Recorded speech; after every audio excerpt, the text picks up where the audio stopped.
إن الحمد لله نحمده ونستعينه ونستغفره ونعوذ بالله من شرور أنفسنا ومن سيئات أعمالنا من يهده الله فلا مضل له ومن يضلل فلا هادي له وأشهد أن لا إله إلا الله وحده لا شريك له وأشهد أن محمدًا عبده ورسوله أما بعد فأعوذ بالله من الشيطان الرجيم بسم الله الرحمن الرحيم وقال ربكم ادعوني أستجب لكم إن الذين يستكبرون عن عبادتي سيدخلون جهنم داخرين وقال النبي صلى الله عليه وسلم الدعاء هو العبادة. معزز حاضرین اور محترم سامعین، ہر قسم کی حمد و ثنا، تعریف و توصیف، بزرگی و بڑائی اور عبادت و بندگی لائق اور مناسب ہے اللہ رب العالمین کے لیے، جو خالق کائنات ہے، مالک ارض و سما ہے اور سارے جہان کا رب ہے، اور درود و سلام نازل ہو تمام نبیوں اور رسولوں پر، خاص طور پر آخری رسول جناب محمد صلی اللہ علیہ وسلم پر بے شمار درود و سلام نازل ہو، اللہم صلی علیہ وبارک وسلم۔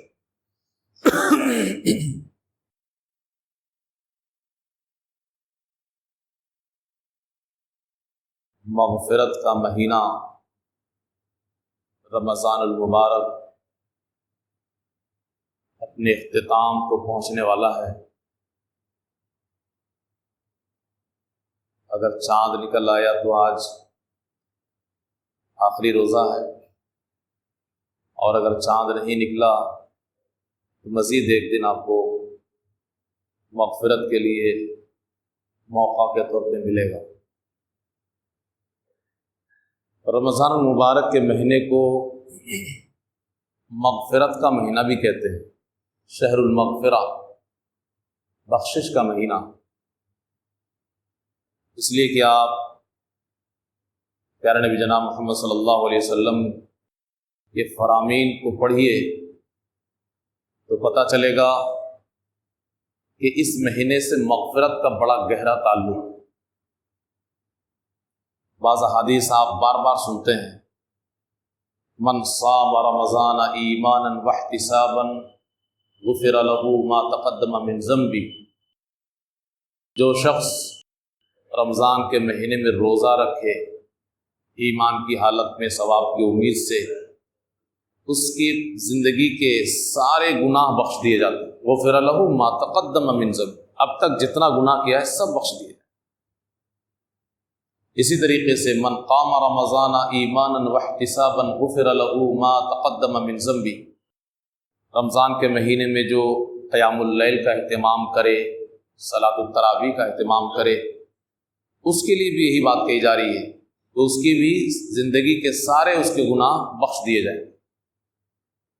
اور خاص طور پر لیلۃ القدر میں جو قیام کرے، من قام لیلۃ القدر ایمانا واحتسابا غفر له ما تقدم من ذنبه، لیلۃ القدر میں بھی قیام کرنے کی یہ فضیلت بتائی جا رہی ہے کہ زندگی کے سارے گناہ بخش دیے جائیں۔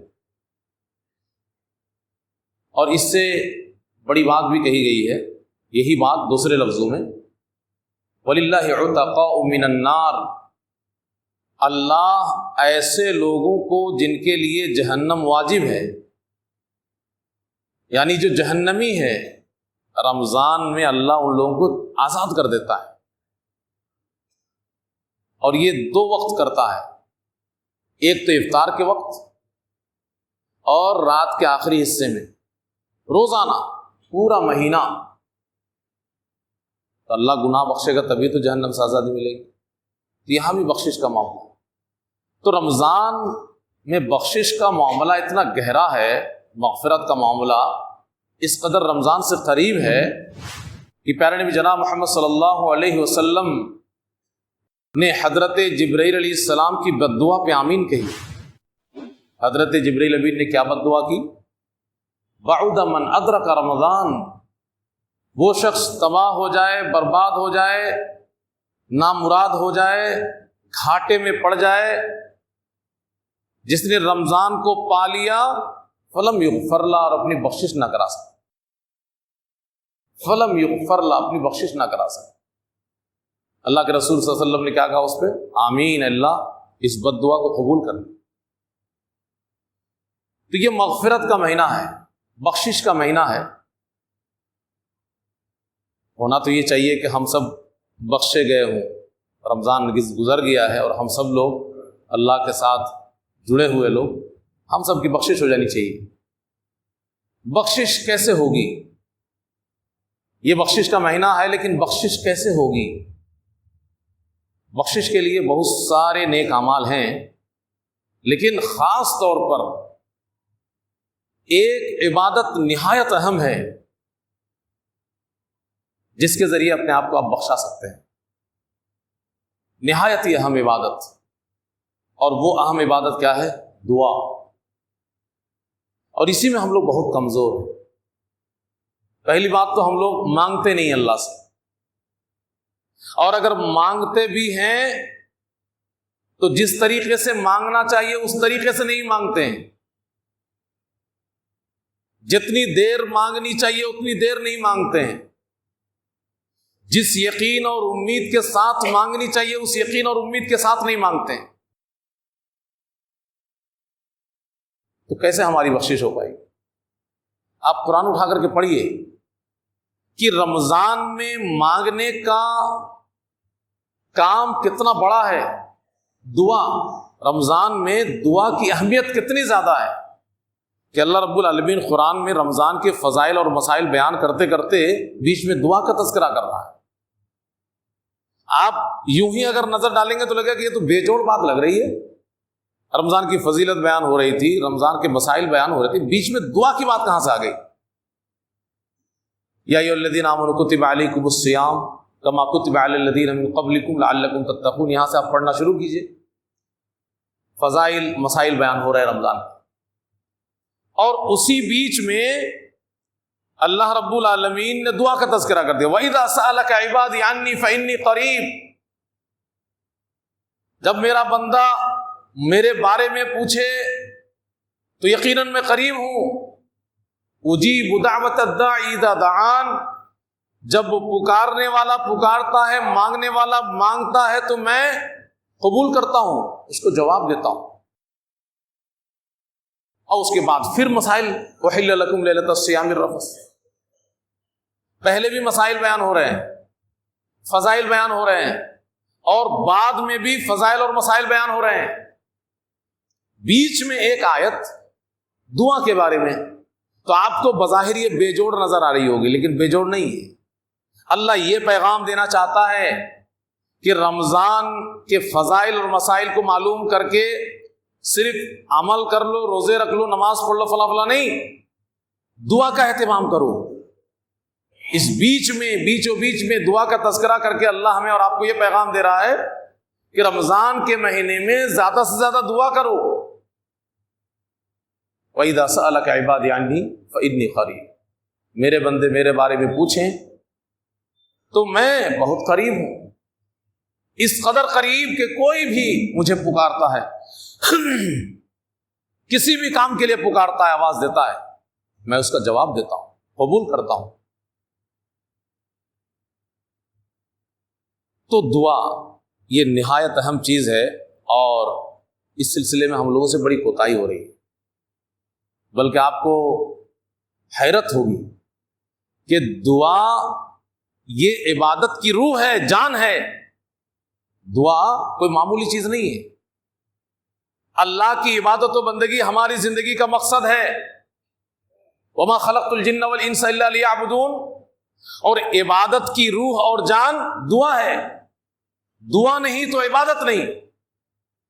دعا اتنی اہم چیز ہے، اور اسی وجہ سے اللہ رب العالمین نے اس روح کا تذکرہ اس انداز میں کیا اور کہا قرآن میں وقال ربکم، تمہارا رب تم سے کہتا ہے ادعونی، مجھ سے دعا کرو، استجب لکم، میں تمہیں جواب دوں گا، تمہاری دعا قبول کروں گا، مجھ سے مانگو میں دوں گا۔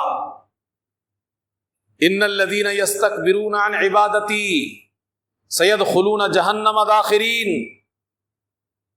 جو لوگ میری عبادت سے تکبر کریں، بات چل رہی ہے دعا کی اور آگے اللہ عبادت کا ذکر کر رہا ہے، اس کا مطلب دعا عبادت ہے، مجھ سے مانگو، مجھ سے دعا کرو، اللہ یہ کہہ رہا ہے، اور اس کے بعد کہتا ہے کہ میری عبادت سے جو تکبر کرے، جس کا مطلب یہ کہ دعا عبادت ہے، جو دعا نہ کرے، اللہ یہ کہنا چاہ رہا ہے ان الذین یستکبرون عن عبادتی، یعنی جو دعا کرنے سے گریز کرے، دعا نہ کرے، یعنی اس کو ایسا لگے کہ مجھے اللہ کی ضرورت نہیں ہے۔ جو دعا نہیں کرتا اس کا مطلب کیا معلوم ہے؟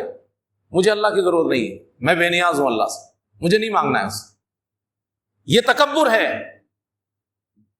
عبادت سے تکبر کا معنی مطلب یہی ہے کہ جو اپنے کو اللہ کا محتاج نہ سمجھے، اللہ سے نہ مانگے، جو دعا نہ کرے۔ ان الذین یستکبرون عن عبادتی، تو اللہ رب العالمین کہتا ہے کہ اچھا بہت بڑا بنتا ہے، میرا محتاج نہیں ہے تو، تجھ کو میری ضرورت نہیں ہے۔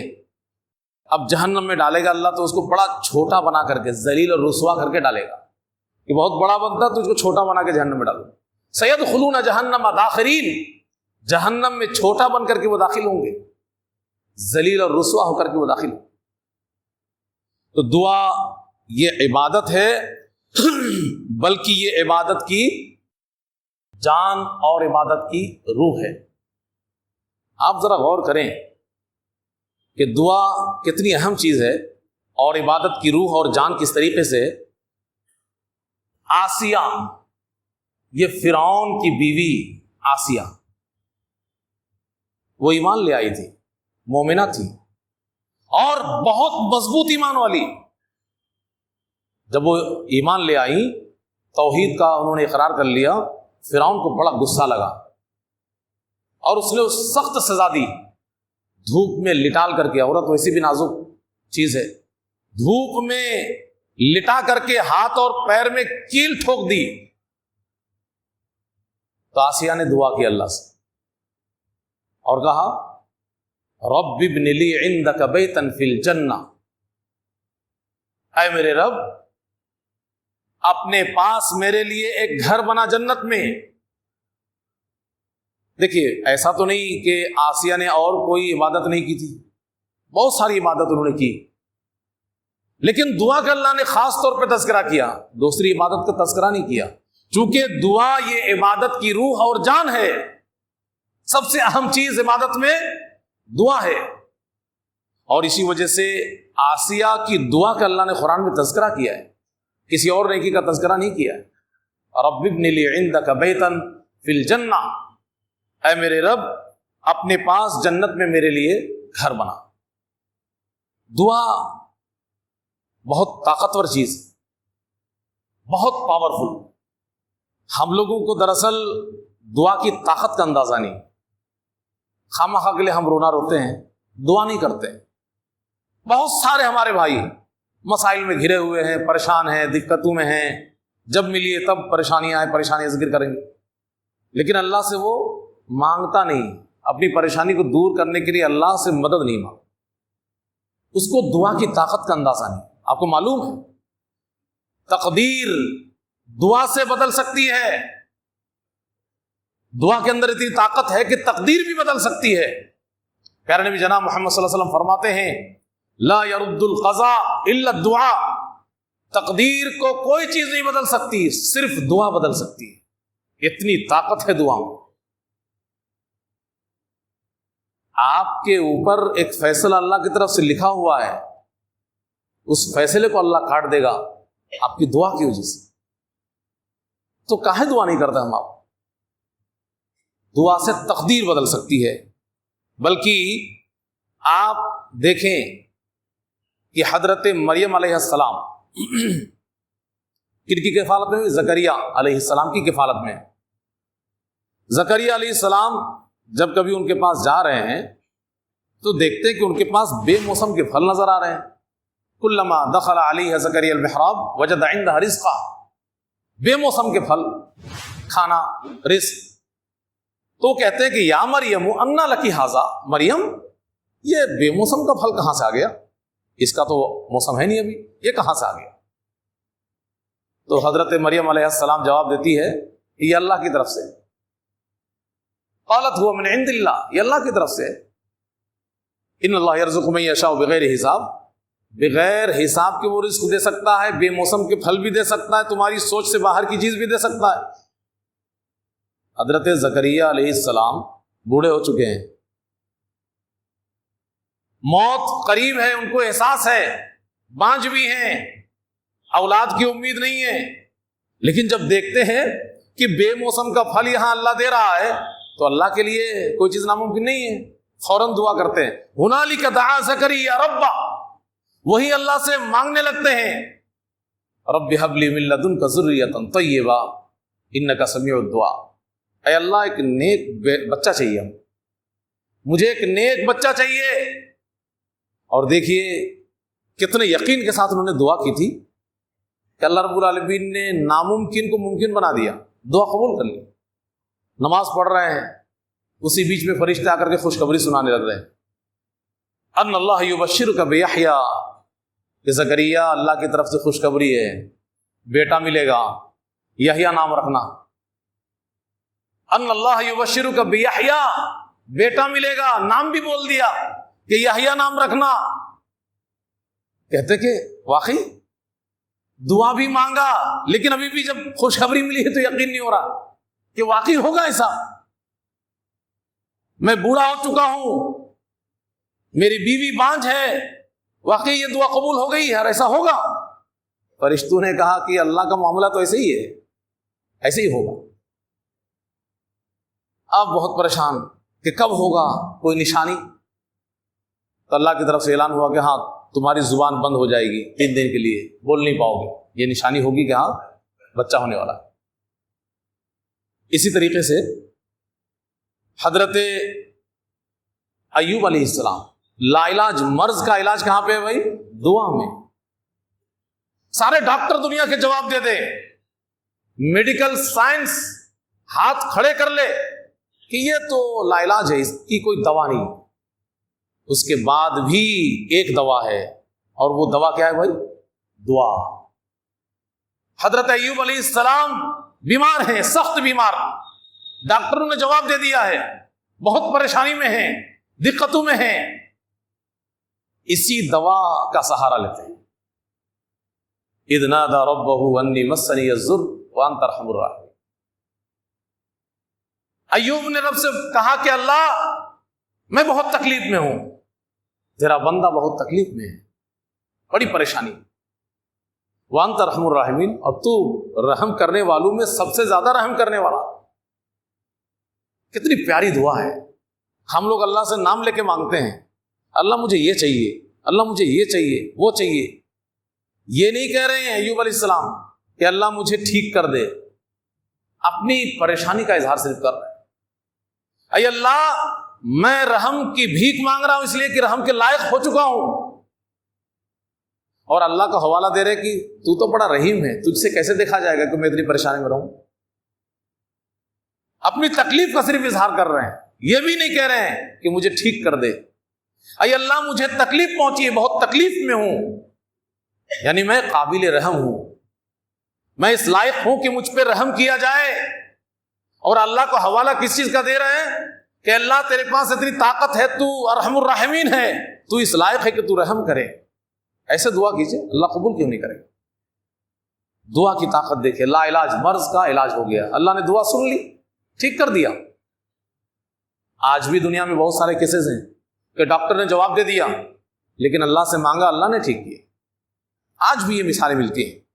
اسی طریقے سے حضرت یونس علیہ السلام غصہ کر کے نکل پڑے، اللہ رب العالمین سے عذاب کا مطالبہ کیا تو من کے مطابق عذاب نہیں آیا، مارے غصہ کے نکل پڑے. وَظَنُّونِ إِذْ ذَهَبَ مُغَاضِبًا وَظَنَّ أَن لَّن نَّقْدِرَ عَلَيْهِ. اللہ رب العالمین نے ان کو حادثہ کے حوالے کر دیا، سمندر میں مچھلی کے پیٹ میں چلے گئے، مچھلی کے پیٹ میں، مچھلی کے پیٹ کے اندر اتنی گرمی ہے کہ انسان تو انسان، مچھلی کے پیٹ میں پتھر بھی پگھل جاتا ہے۔ لیکن اللہ رب العالمین کا معجزہ دیکھیے کہ یونس علیہ السلام مچھلی کے پیٹ میں چلے گئے ہیں، لیکن وہاں پر بھی ابھی زندہ ہے، اللہ نے وہاں بھی باقی رکھا ہے۔ یہ اللہ کا معجزہ ہے۔ ان اللہ علی کل شیء قدیر، ہر چیز پہ اسے قدرت حاصل ہے۔ جہاں ہماری اور آپ کی عقل کام کرنا بند کر دے، وہاں پر بھی اللہ کے قدرت کے مظاہر آپ کو نظر آئیں گے۔ حضرت یونس علیہ السلام مچھلی کے پیٹ میں اور وہاں تاریکیوں کے اندر اپنے رب کو پکار رہے ہیں، سمندر میں۔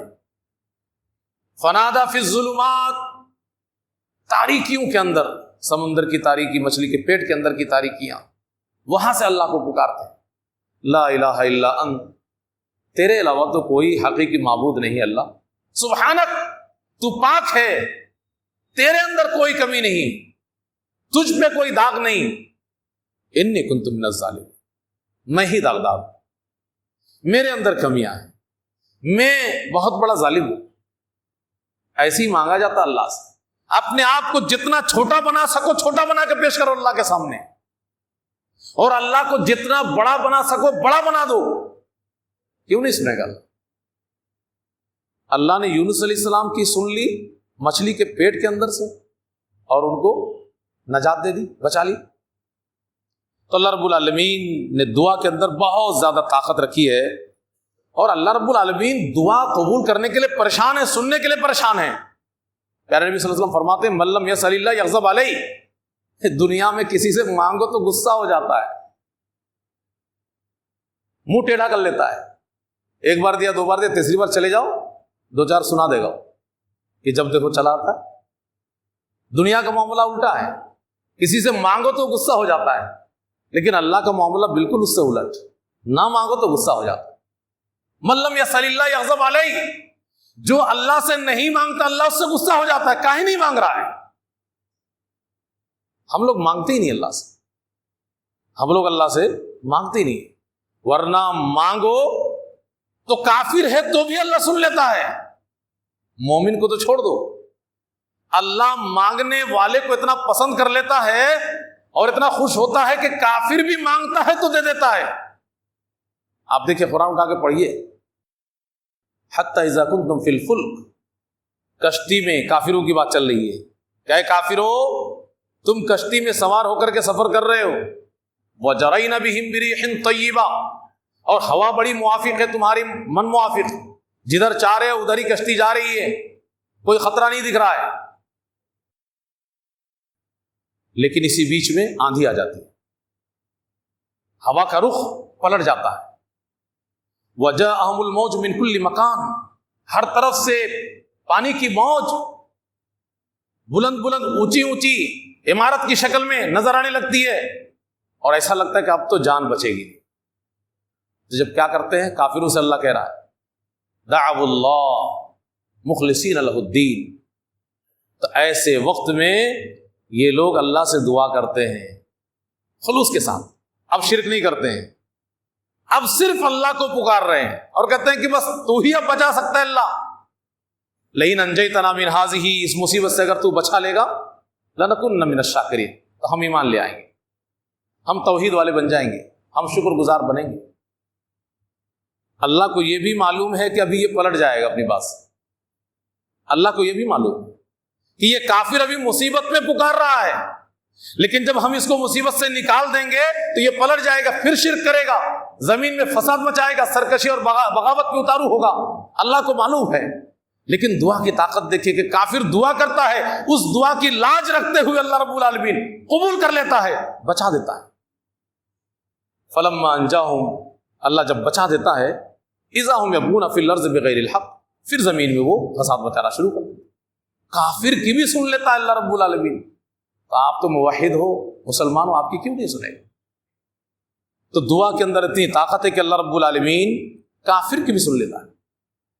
ایک بات اور بھی سمجھ میں آتی ہے کہ توحید یہ اصل ہے اور انسان کی فطرت اور انسان کے اندر ہے شرک یہ باہر سے آنے والی چیز ہے، اس لیے جب کچھ آگے نظر نہیں آتا ہے، ہر طرف اندھیرا چھا جاتا ہے، تو یہ توحید اور فطرت ابھر کے سامنے آتی ہے اور صرف اللہ کو پکارنے لگتا ہے اس وقت۔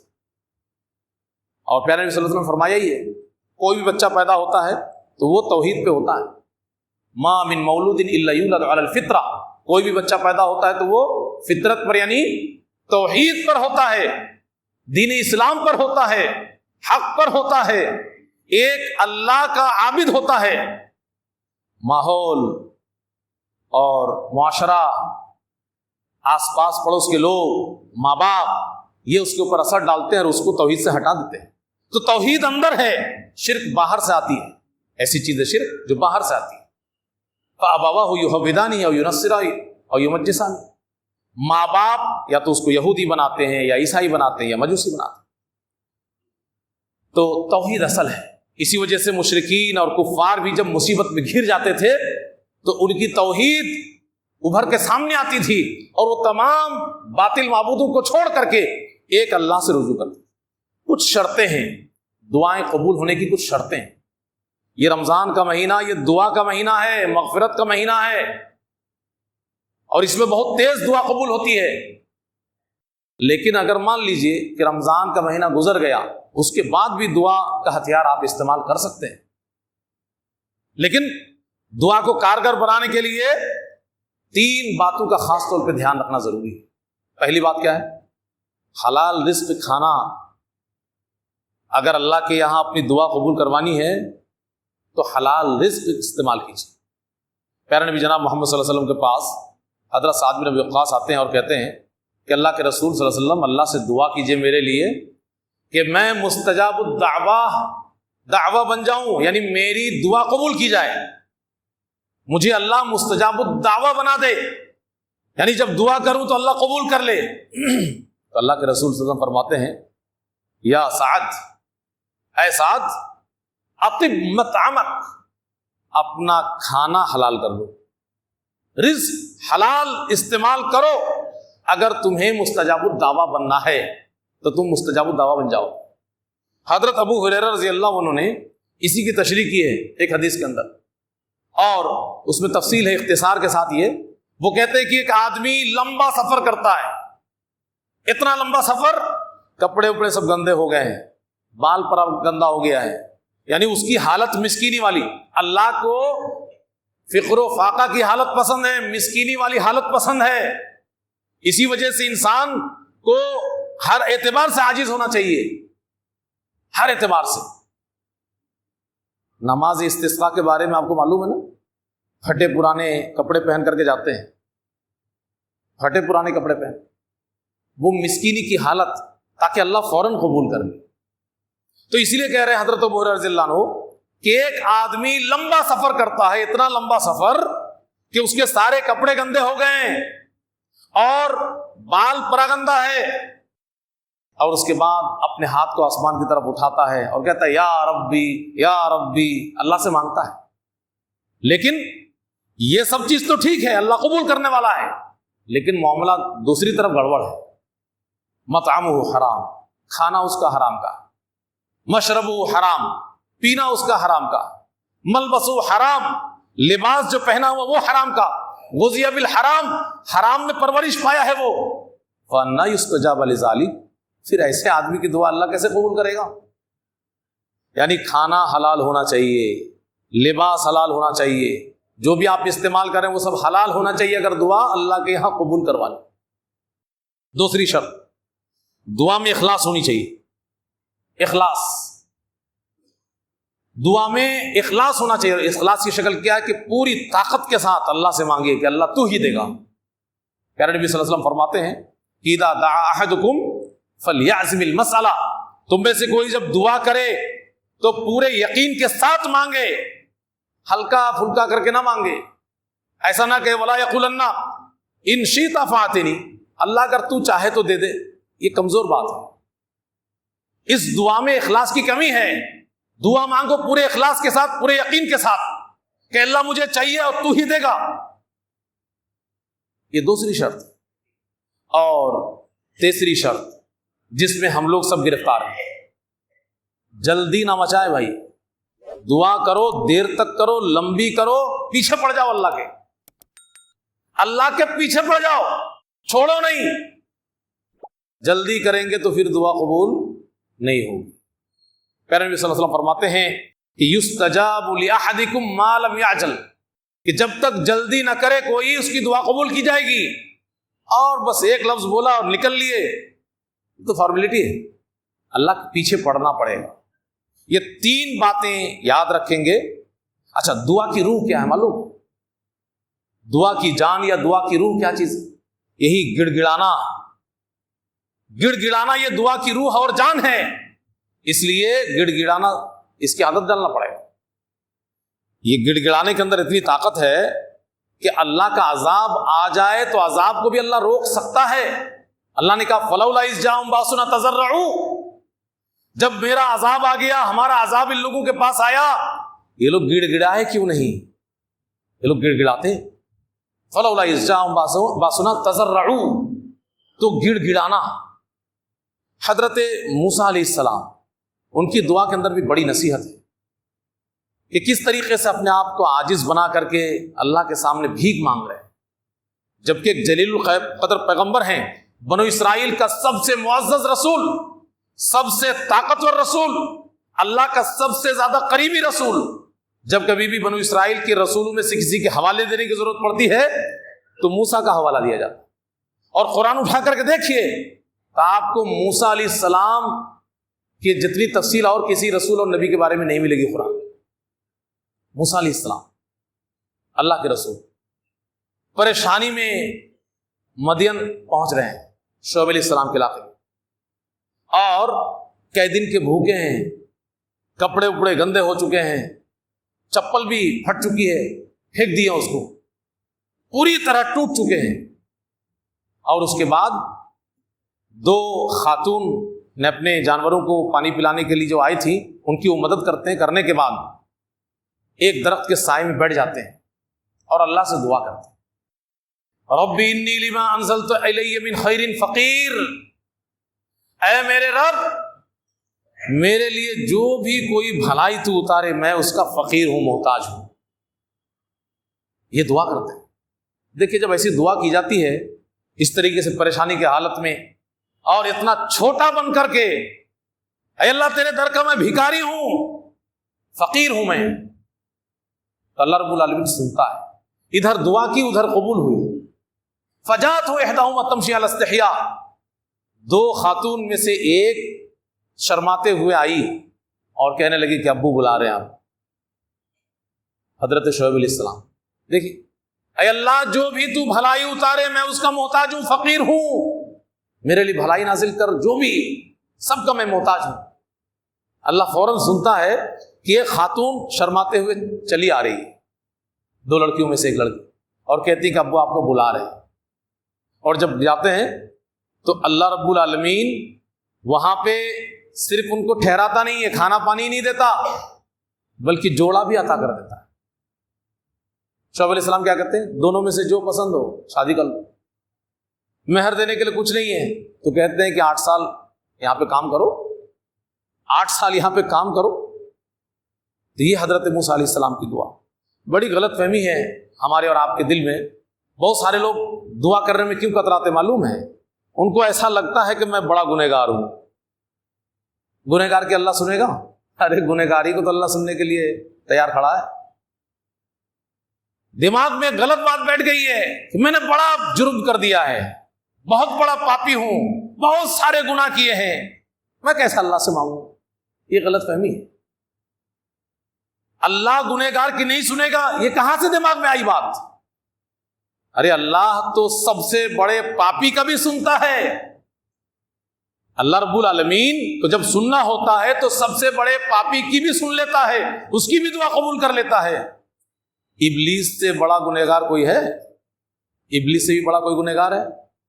لیکن اس نے دعا کی، رب انظرنی الی یوم یبعثون، اے اللہ قیامت تک مہلت دے دے۔ اللہ نے اعلان کر دیا انک من المنظرین، تیری دعا قبول ہو گئی، مہلت مل گئی۔ ابلیس کی بھی اللہ دعا قبول کر لیتا ہے، تو ہم لوگ کتنے بڑے پاپی اور گنہگار ہو کہ ہماری دعا قبول نہیں کرے گا؟ تو یہ ایک بہت بڑی غلط فہمی ہے کہ اللہ میری سنے گا، ضرور سنے گا۔ اللہ کہتا ہے کہ زمین بھر کر کے گناہ لے کر کے آؤ میرے پاس بخشوانے کے لیے، میں اتنی ہی مغفرت لے کر کے تمہارے پاس آ کے حاضر ہو جاؤں۔ تم چل کے آؤ گے، میں دوڑ کے آؤں گا، گناہوں کی بخشش طلب کرنے والے۔ اور اسی طریقے سے بہت سارے لوگوں کو لگتا ہے کہ بہت ساری دعا کیا قبول نہیں ہوتی ہے، اس کو معلوم نہیں ہے دعا کے تو آداب، اس کو معلوم نہیں ہے، اور دعا کے قبول ہونے کا معاملہ اس کو معلوم نہیں۔ بس اختصار کے ساتھ 1-2 منٹ اور آپ کا۔ پہلی بات تو ہے کہ دعا کے آداب اختصار کے ساتھ۔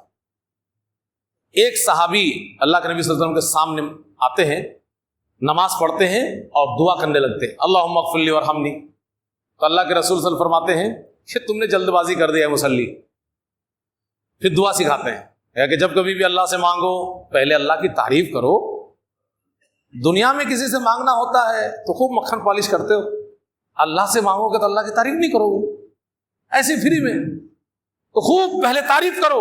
اور اللہ کی تعریف میں تو خطرہ ہی نہیں ہے، وہ تو سب سے بڑی ذات ہے، جتنی بھی تعریف کر سکتے ہو کرو۔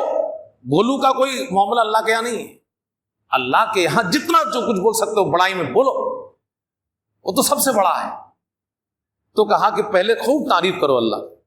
لوگ سمجھتے ہیں کہ تعریف کیسے کریں، عام لوگوں کے لیے آپ سورہ فاتحہ پڑھ دیا کریے کم سے کم بھائی، اس میں بھی تعریف ہے اللہ کی۔ الحمدللہ رب العالمین الرحمن الرحیم مالک یوم الدین ایاک نعبد و ایاک نستعین اہدنا الصراط المستقیم صراط الذین انعمت علیہم غیر المغضوب علیہم ولا الضالین۔ کم سے کم اتنی تو تعریف کر دو بھائی، پہلے سورہ فاتحہ پڑھ کے اللہ کی تعریف کر دو کم از کم۔ اور جو لوگ باشعور ہیں، اہل علم ہیں، وہ خوب طریقے جانتے ہیں، قرآن اور حدیث میں بہت ساری تعریف کے کلمات موجود ہیں اللہ کے لیے، ان سب کا استعمال کیجئے، مسنون دعاؤں کا اہتمام کیجئے۔ پھر نبی کریم صلی اللہ علیہ وسلم پہ درود بھیجیے، صلاۃ و سلام رسول اللہ صلی اللہ علیہ وسلم، درود بھیجیے۔ اور اب وقت زیادہ ہو رہا ہے، نبی پہ درود کا تو معاملہ ایسا ہے کہ آدمی اگر اپنی دعا من میں رکھ لے کیا مانگنا ہے، صرف درود ہی پڑھتا رہے، اس کی دعا قبول ہو جائے گی۔ لفظ میں کچھ نہ بولے اللہ سے، پوری دعا میں صرف درود ہی پڑھتا رہے، جو کچھ من میں ہے سب قبول۔ ہم لوگ تعریف بھی نہیں کرتے اللہ کی، درود بھی نہیں پڑھتے، تب پھر جا کر کے مانگو اللہ سے۔ ایک دوسرا آدمی آیا، اس نے ایسے ہی کیا، تو اللہ کے نبی صلی اللہ علیہ وسلم نے کہا جو مانگنا ہے مانگو، اللہ قبول کرے گا، اللہ دے گا۔ ادعو تجب سل توتا۔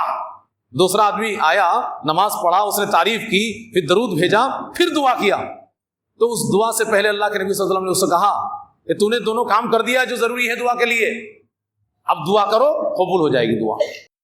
اور دوسری بات، آخری بات، کہ کوئی بھی دعا اگر آداب کے ساتھ اور اس کے شرائط کے ساتھ ہم نے آپ نے کیا ہے، وہ بیکار جانے والی نہیں ہے۔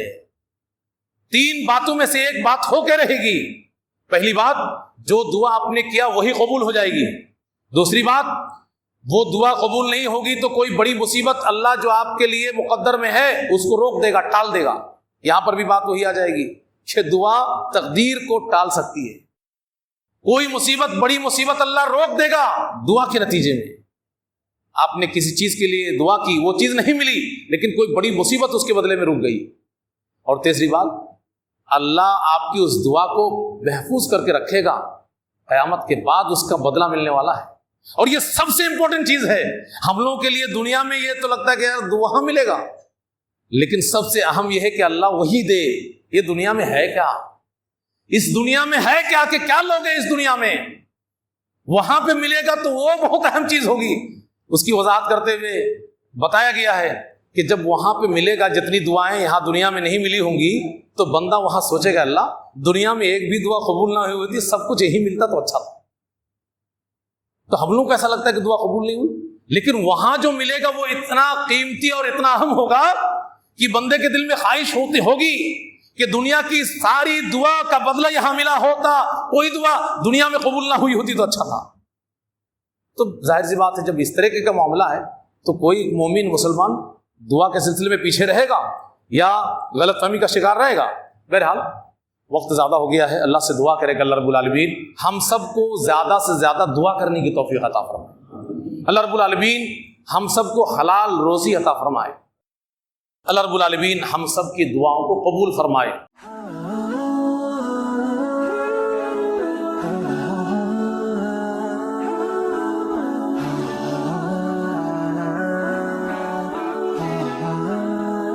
Mm-hmm.